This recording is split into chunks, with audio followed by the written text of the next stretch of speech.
But wait, God isn't dead. His truth still stands. Righteousness exalts a nation, but sin is a reproach to any people. And God isn't mocked.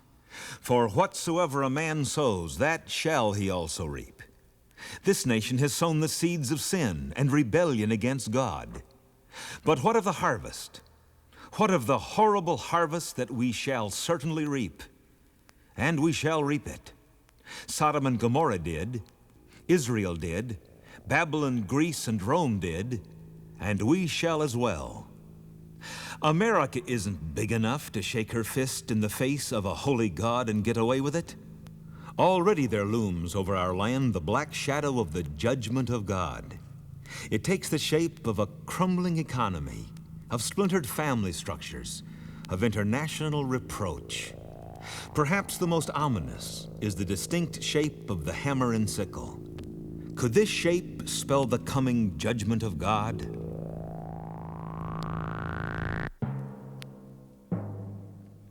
The members of 52,000 Russian churches were taken by surprise when their churches were closed, and their clergy were executed during the Bolshevik Revolution of 1917.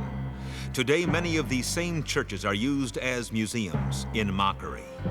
The citizens of Czechoslovakia did not expect that the communist overthrow of their government in 1968 would result in the denial of virtually all of their political and personal liberties. We never dreamed that in just 5 years, the communists would routinely murder over 2 million innocent people in Cambodia.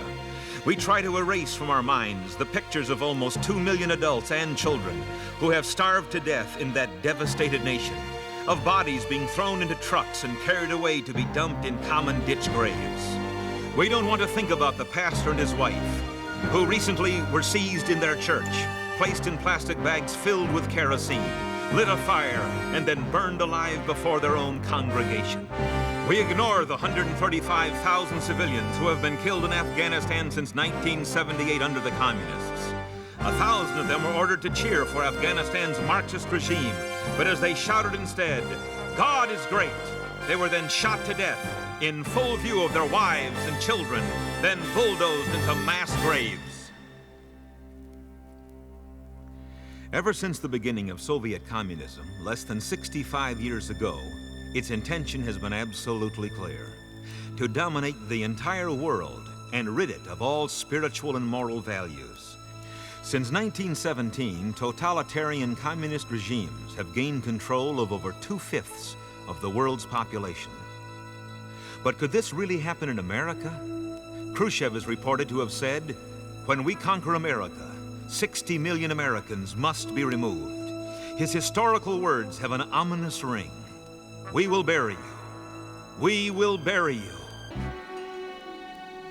An official publication of the House of Representatives Committee on Un-American Activities points out that if communism should come to the United States, it would mean this. Number one, if you belong to a church, you must prepare for persecution. Number two, the communists would destroy every copy of the Bible they could find. Number three, it would be illegal for your children to attend Sunday school. Number four, the communists would indoctrinate your children in atheism. Number five, church weddings, funerals, and baptisms would be illegal. Number six, missionary work would be absolutely forbidden.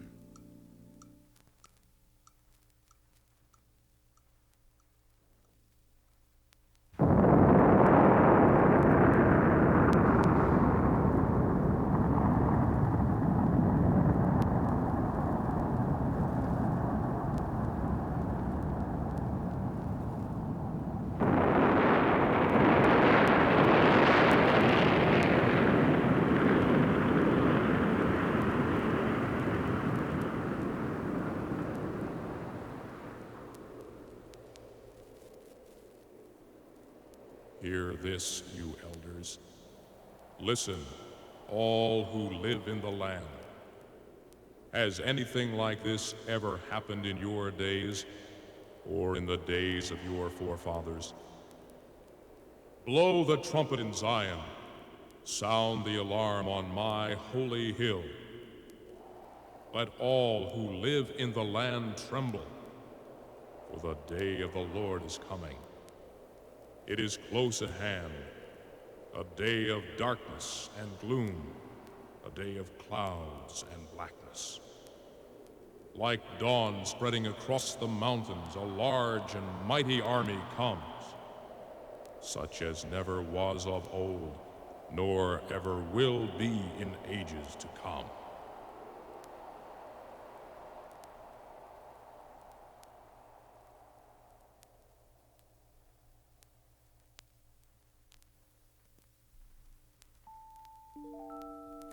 The hour is desperate, the dark clouds of war foreboding, the power of the enemy threatening, the defense of the nation impotent. We stand trembling on the brink of destruction. But let's get one thing straight. Our greatest threat isn't Russia with all her military strength. Our greatest threat is God. We need to fear Him whose moral laws we have forsaken. Will Durant said, "The greatest question of our time is not communism versus individualism, not Europe versus America, or even the East versus the West. It's whether man can bear to live without God. One thing is certain, we must repent, or we will be judged." William Penn said it this way, "Men must be governed by God, or they will be ruled by tyrants." Rebellion against God, intentional, persistent, prevailing rebellion, will overwhelm this nation in destruction. For like Rome amid the shouts of defiance and the wailings of despair, our great Republic America will fall.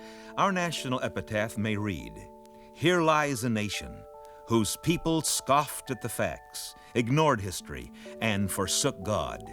She was too young to die. She was just too young to die."